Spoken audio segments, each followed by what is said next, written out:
Assalamualaikum warahmatullahi wabarakatuh. Kembali lagi kawan di Legenda Catur Dunia. Magnus Carlsen tidak ikut turnamen Grandmasters St. Louis Rapid dan Blitz kawan. Tadi pagi Magnus Carlsen ini terpantau di title Tuesday kawan. Dia bermain di 2 sesi. Di sesi awal kawan, Magnus Carlsen menjadi runner up. Kalah tiebreak sepertinya dari Jose Martinez Alcantara. Ya, Jose Martinez Alcantara, si manusia engine ini selalu bisa merepotkan Magnus Carlsen kawan. Magnus Carlsen berada di posisi kedua walaupun mempunyai poin yang sama kawan. Nah, di sesi akhir Magnus Carlsen ini menempati posisi runner up juga. Kali ini di bawahnya Jeffrey Xiong. Magnus Carlsen dengan 9,5 poin, sedangkan Jeffrey Xiong dengan 10 poin kawan. Nah, Jeffrey Xiong ini sempat mengalahkan Magnus Carlsen pada game ke-8-nya. Tapi kita tidak akan ulas game ini kawan. Kita akan melihat permainannya siapa? Magnus Carlsen versus si manusia engine Jose Martinez Alcantara. Langsung saja tanpa babi bu lagi, Magnus hitam, Jospem pegang putih mengawali dengan pion E4, Magnus pion E5, kuda F3, kuda C6, gajah B5, pembukaan Ruy Lopez di atas papan, Morphy defense pion A6, gajah A4. Nah, di sini setelah kuda F6 dari Magnus tidak memilih langkah rokade kawan, tapi memilih dengan pion D3. Settingan santai kawan, solid, dan di sini hitam punya dua opsi. Apakah memilih menunggu dengan pion D6 atau agresif keluar menyerang dengan pion B5 kawan? Dua opsi yang paling banyak di sini kawan. Magnus tak perlu menunggu kawan, dia langsung menyerang dengan pion B5-nya. Kalau kalian ingin settingan dengan pion D6, coba lihat. Ya, ini adalah settingan yang solid juga kawan. Tapi membuat kalian akan menunggu pergerakan putih di langkah berikutnya. Gajah berada di area pertahanan, tidak keluar. Magnus memilih keluar kawan. Pion B5, gajah B3, dan keluarkan gajah gelap C5. Baru pion D6 kawan. Magnus ingin langsung keluar. Pion A4, tantangan ditolak. Magnus memilih geser benteng ke B8. Setelah kuda C3, Magnus baru bermain dengan pion D6-nya. Nah, Jospem membuka lajur A, pion A pukul pion B5, pion ambil balik pion B5, kemudian pion H3. Sedikit menunda untuk rokade. Magnus juga begitu dengan pion H6. Kontrol petak G masing-masing, petak G4, petak G5. Nah, di sini Jospem memilih untuk menantang pertukaran kuda di pusat. Kuda D5 diladeni oleh Magnus, kosongkan ruang bagi menteri untuk keluar ke petak F6 kawan. Ambil balik oleh gajah, kuda ke E7 terlebih dahulu. Memang terlihat menghalangi pergerakan menteri, tapi kuda dipersiapkan manuver baru menteri ke petak F6 nanti. Setelah gajah tarik mundur ke petak B3, rokade terlebih dahulu di sini Magnus Carlsen. Nah, Jospem melanjutkan dengan langkah rokade juga. Baru kuda G6 dan menteri siap mengikutinya keluar di sini. Nah, di sini ada tantangan gajah E3. Menteri F6 kawan, merelakan struktur pionnya rusak. Jika putih mendahulinya pertukaran, Magnus mempunyai pion yang rusak kawan. Tapi tak ada masalah untuk sementara waktu. Mungkin raja akan bergeser ke petak H2 kah. Nah, Magnus akan tempati petak F4 yang ditinggal oleh gajah. Itulah minusnya jika melakukan pertukaran kawan, tidak ada yang kontrol petak F4 nanti. Pion C3 terlebih dahulu untuk persiapan kawan dengan pion D4-nya. Mungkin gajah juga siap di reposisi nanti. Gajah tarik mundur ke petak B6 untuk menghindari tempo. Nah, di sini raja bergerak ke H2. Gajah E6 menantang pertukaran dan diterima oleh Jospem. Menteri ke C2 juga bagus untuk koneksikan dua benteng. Tahan diri saja, tidak melakukan pertukaran. Di sini memilih pertukaran. Gajah pukul gajah, dan Magnus di sini memilih ambil balik dengan menteri, langkah terkuatnya kawan. Walaupun terlihat di sini kalau kita ingin membuka lajur F, ya silakan saja kalian pilih. Magnus memilih dengan langkah menteri ambil gajah E6. Menteri naik ke petak E2 di sini, koneksikan dua bentengnya. Nah, kemudian Magnus dorong pion B4 untuk merusak struktur pion putih kawan agar terpisah. Pengorbanan sementara ditolak, dorong ke C4. Nah, di sini Magnus yang mendahului pertukaran gajah gelap, gajah pukul, gajah E3. Ambil balik menggunakan pion F kawan. Terserah kalian mau ambil dengan menteri, tapi di sini Jospem memilih buka lajur F-nya. Pion F ambil gajah E3. Benteng A8, langkah bagus dari Magnus untuk menantang pertukaran kawan. Kuda D2, ada benteng FB8 untuk ya berikan dukungan bagi pionnya di lajur B. Di sini menteri F2 harus berhati-hati, Magnus jangan sampai lengah di sini. Kemudian kuda F8 lanjut Magnus. Kuda F3 kembali lagi kawan, siap menempati peta F5 mungkin. Nah, kuda ke D7, kuda H4 dan pion G6. Hentikan potensi kuda yang lompat ke peta F5 dan menteri E2. Sebetulnya langkah ini cukup bagus juga kawan. Di sini juga ada opsi kuda ditarik mundur ke peta F3 yang terkuat menurut engine, tapi menteri ke E2 ini juga cukup bagus, yaitu untuk persiapan dobrak peta pusat untuk melindungi pion C4-nya. Dihentikan oleh Magnus dengan langkah kuda C5. Kalau pion dorong, pion yang di sini jatuh kawan. Di sini kuda F3 terlebih dahulu dan Magnus dorong pion B3. Benteng siap diangkat, siap doubling kawan. Mungkin itulah ide dari Magnus. Nah, benteng A bergeser ke D1 ke pusat untuk lindungi pion dan menteri siap bergerak mungkin. Magnus angkat benteng A2. Ada benteng D2. Pertahankan baris keduanya. Magnus doubling benteng BA8. Kemudian benteng FD1. Raja naik ke G7 lanjut Magnus. Di sini ada benteng F1 yang terkuat. Memilih dorong pion G4 kawan. Mencoba akselerasi serangan di sisi raja. Benteng A1 lanjut Magnus. Langkah bagus.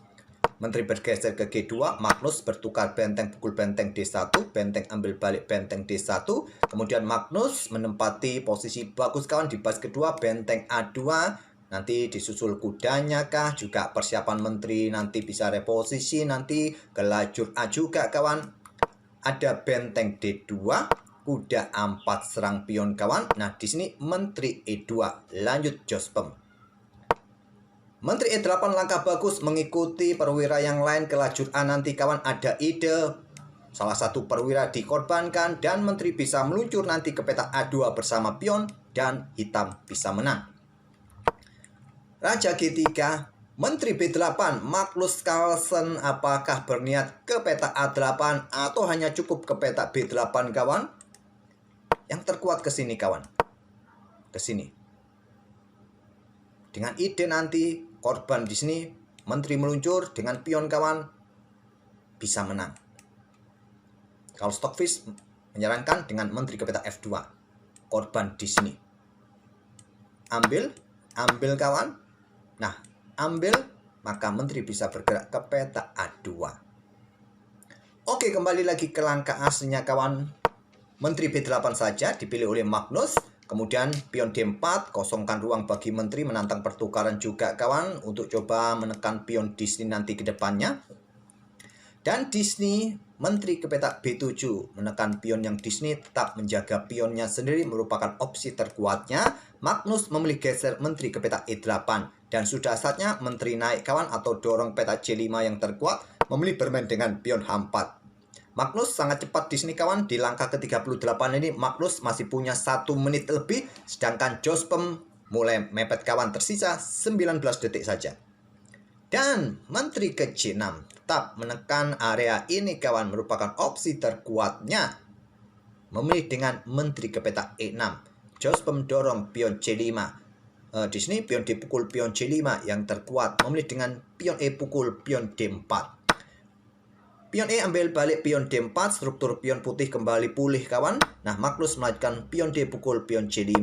Dorong pion D5, ancam menteri. Menteri bergeser ke D7, giliran pion E5.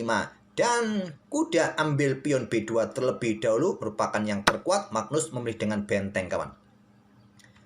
Ambil.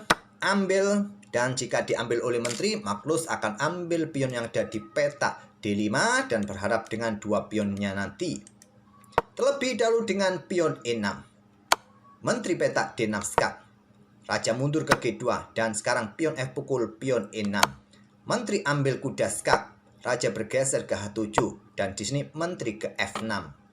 Cukup berbahaya posisi Magnus Carlsen kawan. Magnus terlambat untuk korbankan perwira di peta B2 tadi, apalagi posisi menterinya berada di pusat, ya berharap dengan 2 pion bebasnya kawan. Di sini Magnus kembali melakukan langkah kesalahan. Dorong pion yang terkuat. Tapi memilih untuk mengkoneksikan pion-pionnya kawan. Gerundel nanti pion-pionnya ini. Apa yang menjadi masalah? Apa yang menjadi pembeda jika didorong seperti ini? Skak. Raja H8. Nah, tidak bisa diambil sementara waktu kawan. Apakah melakukan skak-skak yang berulang-ulang dan remis? Oke, kembali lagi ke langkah aslinya. Memilih dengan pion E pukul pion D5. Menteri F7 skak. Raja H8 dan pion G5. Mencoba menantang pertukaran pion. Kalaupun ditutup kawan oleh Magnus, kalau diterima, maka kuda ini juga bisa aktif kawan. Ancaman skak mat lebih cepat. Seumpama ditolak oleh Magnus agar tidak memberikan tempat bagi kuda, bisa melakukan skak di sini, disusul, berikan dukungan bagi kuda kawan untuk menyusulnya nanti. Tapi memilih dengan pion H5, Magnus pion G5 menutup permainan kawan. Skak. Raja ke G7. Petak H7 yang terkuat. Petak G7 disusul kuda E5 sekarang. Menteri F6. Ada menteri D7 skak. Raja mundur ke F8. Kemudian menteri skak lagi. Raja bergerak ke E7. Ambil pion skak lagi. Raja naik mendekati kuda kawan dan kuda kembali ke petak F3. Permainan sekarang dalam posisi kembali level kawan. Ke petak D3 yang terkuat. Di sini hitam tidak punya tempo skak kawan. Ya tentu untuk backup pion di sini coba nanti ya ancam pion yang di sini. Mungkin dorong seumpama dorong pion B2 ya di sini. Ya satu langkah bisa skak mat kawan.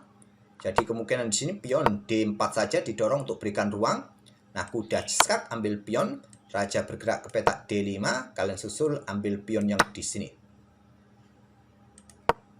Memilih kuda ke petak F3, Magnus dorong pion B2. Maklum kawan, kontrol waktu sudah mulai mepet, tinggal sekian detik saja. Menteri C6 skak, raja mundur ke F7, menteri ambil pion skak, raja ke G7, dan menteri ke B3 mengawal pion. Dorong pion C4, menteri B7 skak di sini. Raja ke F8. Menteri ke petak B8 skak. Ya kalau tadi di blokade di sini kawan tentu pion jatuh. Temponya skak juga. Hitam bisa kalah.